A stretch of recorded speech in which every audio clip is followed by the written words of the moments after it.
Hello and welcome to A's Level Mathematics. This is Umar Khatan and I'll be your instructor throughout this training series.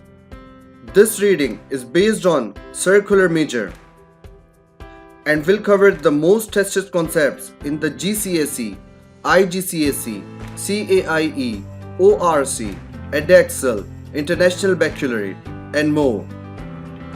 Main topics in this reading are as follows. Finding the sector and the arc length of a circle. Finding the area of a triangle. Finding the area of a segment. We'll see the conversion of degree to radian angle and vice versa. And finally, I will walk you through multiple past paper questions step by step so you know exactly how to handle these questions in the final exam. So, let's get started.